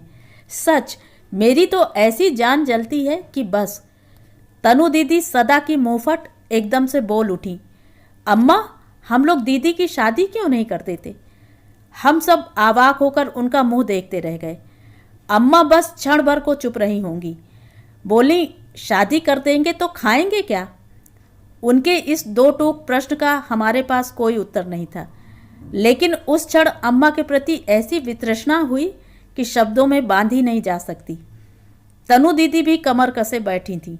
बोली, तो क्या हम अपने स्वार्थ के लिए दीदी का जीवन बर्बाद कर देंगे? अम्मा एकदम चिढ़ गईं। चुप रह मुंहजली, चबर चबर बोले जा रही है। और शादी क्या हमने की नहीं थी उसकी? सारा फंड फूंक डाला, तभी तो आज कंगले बने बैठे हैं। अब उसकी तकदीर में सुख नहीं था तो कोई क्या करे। ये दो दो और छाती पर बैठी हैं, अब उनको देखें कि बड़ी की शादी करवाते रहें। फिर इस कड़वी चर्चा का समापन सा करती हुई भैया से मिश्री घुले स्वर में बोली, देखो बेटा, तुम इस पचड़े में पढ़कर अपना दिमाग खराब मत करो। बस अब तो जल्दी से पढ़ लिख कर नौकरी में आ जाओ। लड़की की कमाई हम कै दिन खाते रहें। यह प्रसंग फिर दोबारा घर में नहीं उठा। आंख कान बंद कर लेना भी एक कला है। अम्मा ने इसे बहुत अच्छी तरह से आत्मसात कर लिया था, क्योंकि उन्हें जीना था। पर उनसे एक भूल हो गई। अपनी इस उदासीनता को वे एक रस नहीं रख सकीं। जितना ही उन्होंने दीदी को अनदेखा किया, हम लोग खुली हवा में सांस लेने के लिए छटपटा जाती। तनु दीदी तो बोल्ड थीं। कई बार कॉलेज से पिक्चर के लिए भाग जाती या सहेलियों के यहाँ चली जाती। लौटने पर उनकी शामत आती, पर वे दिलेरी से सब सह जाती। एक दिन उनकी सहन शक्ति भी जवाब दे गई। उन्होंने अम्मा को सुना दिया, जिनसे कहना चाहिए उनके सामने तो जबान नहीं खुलती, हम ही पर रोब झाड़ती हो। वे कमा कर खिला रही हैं इसलिए। बाप रे! फिर तो अम्मा ने उनकी वह धुनाई की कि 3 दिन तक तनु दीदी खटिया पर पड़ी रहीं। पर उस घटना ने उन्हें और भी निर्द्वंद बना दिया, इतना कि फिर अम्मा भी कुछ कहते हुए सहम जाती। यही निर्द्वंदता उन्हें एक दिन ले डूबी। सच, उस समय दीदी ने यदि साहस न जुटाया होता तो तनु दीदी कहीं की नहीं रहती। वही दीदी अब कितनी अकेली पड़ गई हैं। सुबह सुबह मैंने ऐलान कर दिया, प्लीज़ मेरा रिजर्वेशन करवा दीजिए, दीदी के पास जाऊंगी। ये एकाएक तुम्हें क्या हो गया? अपनी बहन से मिलने का मन हो गया और क्या? क्यों, कोई हर्ज है? मेरे स्वर से ही ये इतने आतंकित हो गए कि फिर उन्होंने कोई प्रतिवाद नहीं किया। शाम को चुपचाप टिकट लाकर पकड़ा दिया और 2 दिन बाद मैं गाड़ी में थी। सफ़र बड़ी अजीब सी मनह स्थिति में कटा। आम लड़कियों की तरह पीहर जाने का उत्साह मुझ में कभी नहीं रहा। पीहर ही इस लायक न था। फिर भी अपने लोगों से, परिचितों से मिलने की उमंग थी। बचपन के माहौल को एक बार फिर जी लेने की इच्छा थी। दीदी को देखने की कल्पना मात्र से मैं सिहर जाती थी। पता नहीं नियति का यह दूसरा आघात उन्होंने कैसे सहा होगा। उस बार तो पूरा परिवार उनके साथ था। इस बार बेचारी निपट अकेली असहाय सी। अपना दुख कहने के लिए कोई संगी साथी भी नहीं।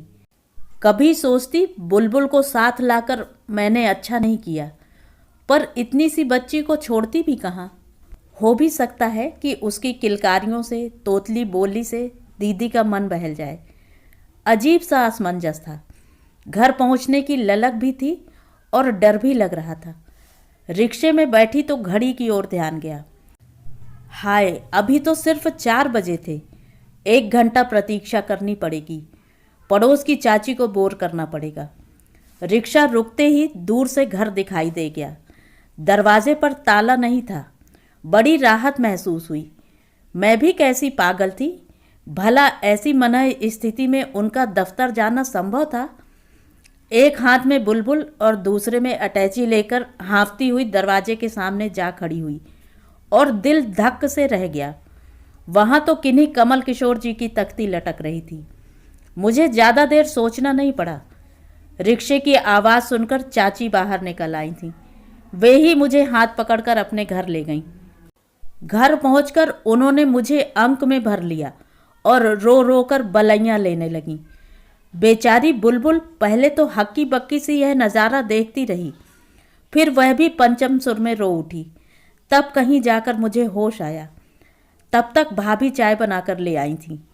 गुड़िया के लिए दूध भी आ गया था। खा पी कर थोड़ा प्रकृतिस्थ हो लेने के बाद चाची ने बताया, दीदी तो तुम्हारी बरस ऊपर हो गया कॉलोनी में रहने चली गई हैं। तुम्हें नहीं पता? अकेली पड़ गई थी बेचारी। घर में रहो तो वही वही सब याद आता है। इसी से मकान बदल लिया। घनश्याम आएगा तो तुम्हें छोड़ आएगा। बड़ी दूर की कॉलोनी है। मैं तो एक ही बार गई थी। मरा पहाड़ का पहाड़ है। तिमंजिले पर रहती है। मेरी तो सांस ही फूल गई थी चढ़ते चढ़ते। अब तो सुना है 2 बच्चे भी गोद ले लिए हैं। भाभी ने बताया तो मैं चौंक पड़ी। अरे ठीक ही किया, कल को कोई सहारा तो चाहिए, हाथ पैर क्या सब दिन ऐसे ही रहे आएंगे। चाची ने तायीद की। बच्चे क्या अनाथालय से लाई हैं? ऐसा ही कुछ होगा, नहीं तो दो दो बच्चे कौन दे देगा। आजकल तो सबके दो ही होते हैं। बहुत उत्साह वैसे भी नहीं था। अब तो यही मन होने लगा कि रात की गाड़ी से लौट जाऊं, पर नाटक तो करना ही था। घनश्याम भैया के दफ्तर से लौटते ही मैं उनके पीछे पड़ गई। भाभी कहती रह गई कि खाना खाकर जाओ, पर मैंने भैया को ढंग से चाय भी न पीने दी। शहर के बाहर पल्लवित नई कॉलोनियाँ और उनमें उगते तिमंजिले मकानों का जंगल। स्कूटर की पिछली सीट पर बैठे बैठे मैं उन सब के नाम पढ़ती जा रही थी। मुझे पता ही न चला कब स्कूटर एक क्रीम कलर की बिल्डिंग के आगे आकर खड़ा हो गया। भारी मन से मैं सीढ़ियाँ चढ़ने लगी। भैया ने बुलबुल और अटैची दोनों को उठा रखा था, फिर भी मेरे पाँव मन मन भर के हो रहे थे। बड़ी मुश्किलों से यह हवाई सफ़र तय हुआ और हम दीदी के फ्लैट के सामने खड़े थे। पीतल की तख्ती पर काले अक्षरों में नाम चमक रहा था, श्रीमती मनीषा वार्ष्णेय। यह नाम इतना अनजाना लग रहा था कि घनश्याम भैया साथ न होते तो मुझे विश्वास ही न होता कि यह दीदी का नाम है। उस घर में दीदी के नाम की तख्ती लगी ही कब? वह तो बाबूजी का घर था। भैया ने घंटी दबाते हुए बताया, मकान तो बहुत दूर है, पर इतनी कम कीमत में इतना अच्छा फ्लैट शहर में मिलना मुश्किल था। तब पहली बार मुझे पता चला कि मकान दीदी का अपना है। अपना मकान, अपने बच्चे। चलो देर से ही सही, दीदी जीवन में सेटल तो हो रही हैं। दरवाज़ा खोला 10-11 साल की एक शर्मीली नाजुक सी लड़की ने। भैया ने कहा, जाकर बताओ कि अन्नू आई है। लेकिन उसकी बात पूरी होने से पहले ही दीदी पल्लू से हाथ पोंछती हुई निकल आईं। आते ही बरबस मुझसे ऐसे लिपट गईं कि मेरी रुलाई फूट पड़ी। फिर भैया की गोद से बुलबुल को झपट कर ऐसा घनघोर प्यार दुलार किया कि बेचारी का दम घुटने लगा। 5-7 मिनट बाद वह थोड़ा संभली और हमसे बैठने का संकेत करती हुई बोली, चलो अच्छा हुआ, अन्नू के बहाने आज घनश्याम भी पकड़ा गया, नहीं तो वह इधर का रुख ही नहीं करता। आता तो रहता हूँ दीदी, पर अब तुमने घर ही इतनी दूर ले लिया है कि क्या कहें। बड़ी माँ, बर्फ तो नहीं मिली, कहता हुआ 8-10 साल का एक गोल मटोल बालक घर में प्रविष्ट हुआ और हमें देखकर सहम गया। नहीं मिली तो कोई बात नहीं, अपन चाय बना लेते हैं। अजय, ये अन्नू मौसी हैं, मैं कभी कभी बताया करती हूँ ना। दीदी, ये लोग अशोक के बच्चे हैं। अशोक मेरा देवर, याद तो होगा। अशोक जी आजकल कहाँ हैं? अपना विस्मय छिपाते हुए मैंने औपचारिकता बरती। 2 साल के लिए नाइजीरिया गया है, वीणा भी साथ गई है। बच्चों की समस्या थी, हमने कहा लाओ हम रख लेते हैं। इनके दादा दादी बहुत थक गए हैं, अब उम्र भी तो हो चली है। माँ जी को तो ठीक से दिखता भी नहीं है। विमला उन्हें अपने साथ ले गई है, पर वहाँ गांव में बच्चे क्या करते, इसलिए मैंने रख लिया। कम से कम पढ़ाई का नुकसान तो नहीं होगा। चाय पीकर घनश्याम भैया चले गए। उनके जाते ही अजय ने अर्जी पेश की, बड़ी माँ, मैं साइकिल चलाऊं? एक शर्त पर, तेज नहीं चलाओगे और उस पर सर्कस भी नहीं करोगे।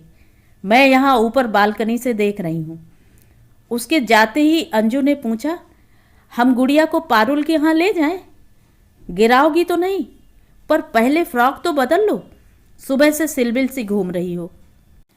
कहकर दीदी चुप नहीं हुई। उन्होंने उसकी कंघी की, मुंह धुलवाया, कपड़े बदलवाए।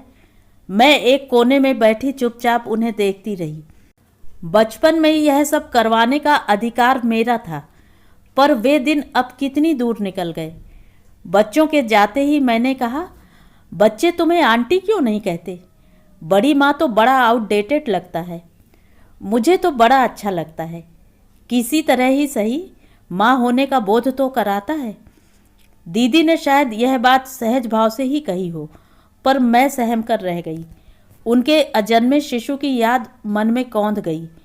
फिर तो मौन की एक मोटी सी चादर हम दोनों के बीच तन गई। हालांकि दीदी को उसका एहसास नहीं हुआ, वे तो रसोई में व्यस्त हो गई थीं।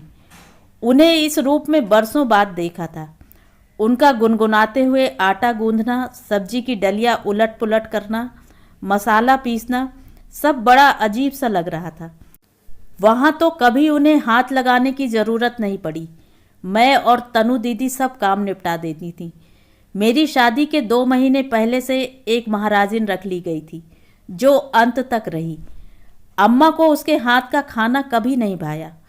मैं जब भी जाती, अम्मा की फरमाइशें पूरी करती, उन्हें नाना व्यंजन और पसंद की सब्जियां बनाकर खिलाती।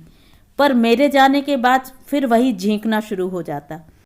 अम्मा की लाख शिकायतों के बावजूद दीदी ने कभी रसोई में पाँव नहीं दिया। पर वे जिस तन्मयता से खाना बना रही थीं, बाद में जिस आत्मीयता से उन्होंने सबको खिलाया, उसे देखकर ऐसा नहीं लगा कि उन्हें कोई कष्ट या असुविधा हो रही है, बल्कि लग रहा था कि इस तरह खटने में उन्हें आनंद आ रहा था, जैसे इस उठापटक के लिए वे तरस गई हूँ। सफ़र की थकान का बहाना करके मैं आंख मूंद कर लेट गई थी। लेटे लेटे ही मैंने 2.5 कमरों के उस घर का मुआयना कर डाला। छोटी सी गृहस्थी, नपा तुला सामान था, पर उसे बड़ी सादगी और सुघड़ता से सजाया था। केवल घर के बाहर ही उनके नाम की तख्ती नहीं लगी थी, घर के हर कोने में उनके व्यक्तित्व की छाप अंकित थी। रात को सोते सुलाते 11 बज गए। बच्चों की तो जैसे नींद ही भाग गई थी। आखिर दीदी को डपटना पड़ा, तब कहीं जाकर धमा चौकड़ी समाप्त हुई। अंजू का सुबह का स्कूल था, अजय सवेरे ट्यूशन पढ़ने जाता था। दीदी ना डांटती तो क्या करती। दोनों बच्चे कमरे में रोज की तरह सोए थे। हम लोगों के लिए दीदी ने बालकनी में फर्श पर ही गद्दे डाल लिए, ताकि मैं बुलबुल के साथ फैल कर सो सकूं। तिमंजले पर बड़ी प्यारी हवा आ रही थी। मैं तो बिस्तर से पीठ लगते ही ढेर हो गई थी, पर दीदी बहुत देर बाद बाहर आईं। क्या करने लग गई थी? मैंने शिकायती लहजे में कहा। अरे कुछ मत पूछो, आज कार्यक्रम जरा उलट पुलट हो गया ना, इसलिए। नहीं तो अपना काम मैं शाम को ही निपटा डालती हूँ, सुबह मुझे ही भुगतना पड़ता है। अब कौन सा काम रह गया था? यही इन लोगों के कपड़े निकाल कर रखना, जूते मोजे ढूंढ कर रखना, लंच बॉक्स धोना, बस्ते ठीक करना। कोई एक काम है? सुबह ऐसी हाय तौबा मचती है कि बस खाना बनाना मुश्किल हो जाता है। अजय को खांसी की दवाई भी देनी थी। दूध तो रह ही गया आज। अरे हाँ, गुड़िया का दूध ले आऊं? नहीं, वह रात में नहीं पीती। मैंने कहा। अब तुम लेटो भी, कि और कुछ याद आ गया?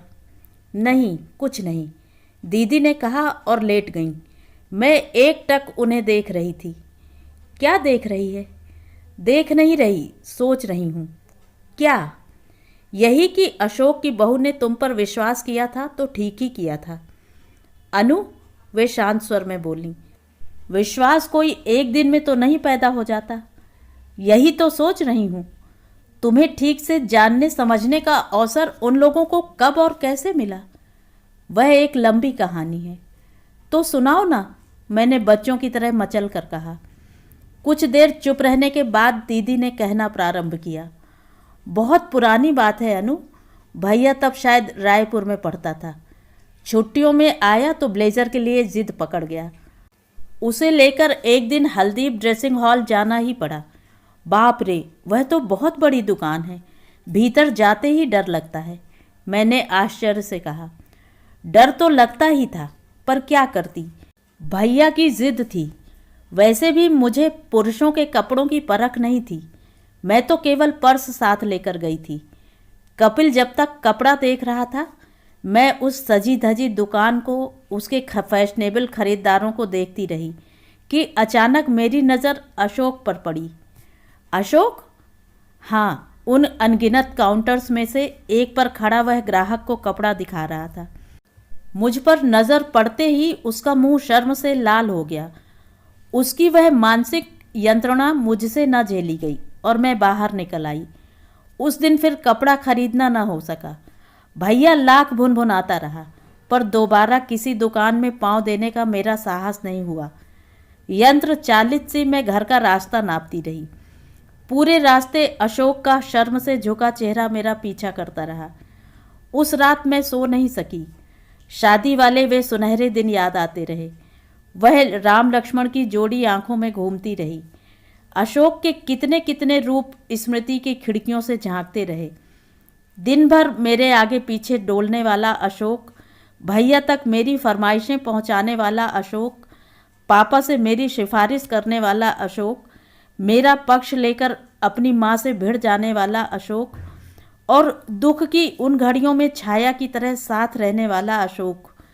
भाभी नहीं थी मैं, जैसे उसकी संपूर्ण दुनिया थी। दोनों भाइयों में अद्भुत प्यार था। वे अक्सर कहते कि मैं तो परिस्थितियों के कारण नहीं पढ़ पाया, पर अशोक को जरूर पढ़ाऊंगा। इसे डॉक्टर, इंजीनियर या आईएएस बनाऊंगा। अब वे नहीं रहे तो उनका वही लाडला भाई दुकान पर कपड़ा फाड़ रहा है और उन्हीं की पेंशन के सहारे, उनके बीमे की रकम के सहारे मेरा भाई डॉक्टरी पढ़ रहा है। ग्लानि से भर उठी मैं। सुबह जागी तो एक निश्चय के साथ। दूसरे दिन मैं फिर उस दुकान में गई, पर इस बार अकेले। अशोक को मैंने बाहर बुलवाया और कहा, कल से अगर इस दुकान पर नजर आए तो अच्छा नहीं होगा। वह हक्का बक्का होकर मेरा मुंह ताकने लगा। सब कुछ इतना अप्रत्याशित था कि उससे कुछ जवाब ही देते न बना। मैं स्वयं अपने सख्त लहजे पर चकित थी। दरअसल मुझे अपने आप से कोफ्त हो रही थी और गुस्सा मैं उस पर उतार रही थी। मुझे नॉर्मल होने में कुछ क्षण लगे। भीगे हुए स्वर में मैंने कहा, पढ़ना लिखना छोड़कर यहाँ क्या कर रहे हो भैया? इस समय तो तुम्हें कॉलेज में होना था। कॉलेज जाने के लिए पैसे लगते हैं, आपको शायद मालूम होगा। इस बार उसका स्वर रूखा था। मालूम है, पर तुम्हें उसकी चिंता क्यों हो रही है? अभी तो तुम्हारी चिंता करने वाले मौजूद हैं। तुम्हारे दादा नहीं रहे तो क्या हुआ? भाभी तुम्हें, मैंने सूखी हंसी हंसते हुए कहा, और अभी 10-5 साल तक मरने का इरादा भी नहीं है। उसकी आंखों में एकदम आंसू भर आए। बोला, भाभी अब अकेला नहीं हूँ मैं। माँ पापा तो हैं ही, साथ में बीबी भी है। बीवी? हाँ, माँ का मन बहुत उचाट हो गया था। उसकी जिद थी कि बहू ले आओ, सूने घर में थोड़ी रौनक हो जाएगी। दादा की मृत्यु से माँ एकदम टूट गई हैं। उनसे घर का काम भी नहीं होता अब। फिर पापा को भी लालच था कि 10-12 हजार कहीं से मिल जाते तो कोई बिजनेस शुरू कर देते। तू ही सोच अनु, इंटर पास लड़के को क्या तो दान दहेज मिलता और क्या नौकरी मिलती, पर दोनों की जिद ने उस दुधमुहे बच्चे को गृहस्थी में जकड़ दिया। बेचारा ट्यूशन्स करके किसी नाइट कॉलेज में डिप्लोमा कर रहा था, वह भी छूट गया। यह सब कुछ सुनते सुनते हम दोनों खूब रो लिए। मन का सारा कलमश आंसुओं में धुल गया। विदा लेते हुए मैंने कहा, आज से मैं तुम्हारी भाभी नहीं, बड़ी बहन हूँ। जिस चीज़ की ज़रूरत हो मुझसे कहो, पर यह नौकरी छोड़ दो। तुम इसके लिए नहीं बने हो। दीदी, इतनी बड़ी बात हो गई और आपने कभी बताया भी नहीं। किसे बताती? सुनने की फुर्सत किसके पास थी? और उस घर में क्या मैं अपनी ससुराल का नाम भी ले सकती थी? सुनते ही अम्मा के तन बदन में आग लग जाती थी। शायद उन्हें डर लगा रहता था कि अगर ससुराल वालों ने मुझे बहका लिया तो उनके बच्चों का क्या होगा। दीदी, अम्मा के लिए कभी कभी तुम ज़्यादा कठोर नहीं हो जाती? शायद इसलिए कि मैंने उनके स्वार्थ का नग्न रूप देखा है। जानती हो अनु, उन दिनों मामा, मौसी, बुआ हर महीना 15 दिन में मेरे लिए रिश्ते लेकर आते थे, पर अम्मा सबको अपने आप ही चलता कर देती थी। कह देती थी कि वह तो जोगन बनी बैठी है, शादी के नाम से ही बिदकती है। उससे बात करो तो काटने दौड़ती है।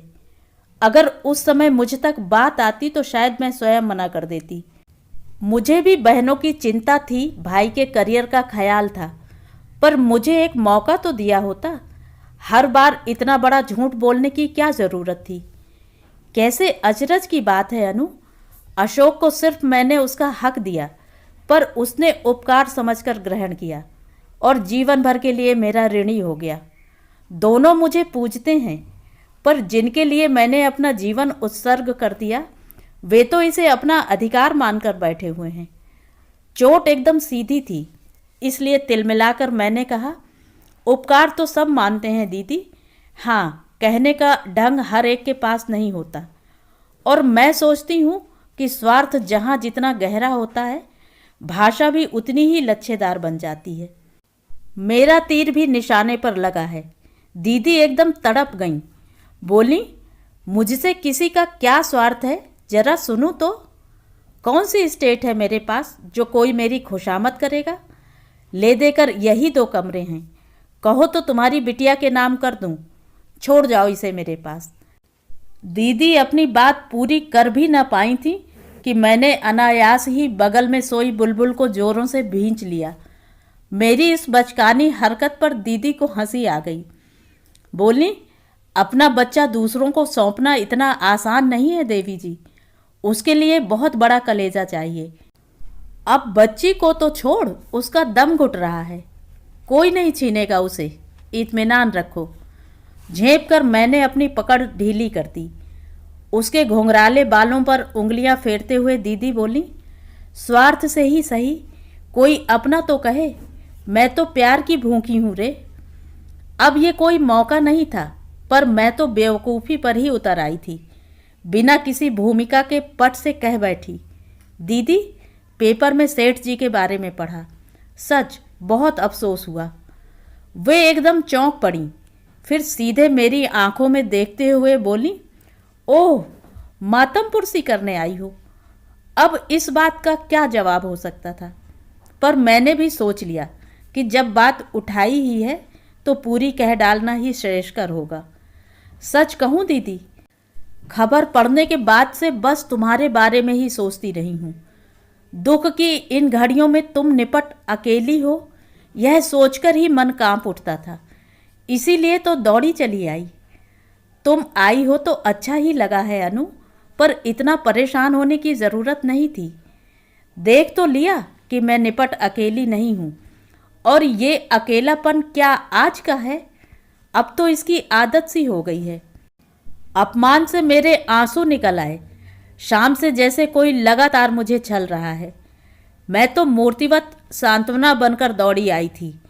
अपना घर बार छोड़कर अपने पति परमेश्वर को रुष्ट करके आई थी, और यहाँ आकर पता चला कि मुझे इस तरह परेशान होने की ज़रूरत नहीं थी। कैसा ज़बरदस्त मोह भंग था। गुस्से में आकर मैंने पीठ फेर ली। अनु, मैंने कोई जवाब नहीं दिया। एक बात सुनोगी? मैं चुप रही। अनु, 2 एकाकी नक्षत्र अंतरिक्ष में भटक रहे थे। संयोग था कि आपस में टकरा गए। एक गूंज सी हुई जो होनी थी, कुछ स्फुलिंग बिखरे जो स्वाभाविक था। बस इतना ही था, इससे ज़्यादा हम दोनों के बीच कभी कुछ नहीं था। मैं एकदम पलटकर उठ बैठी।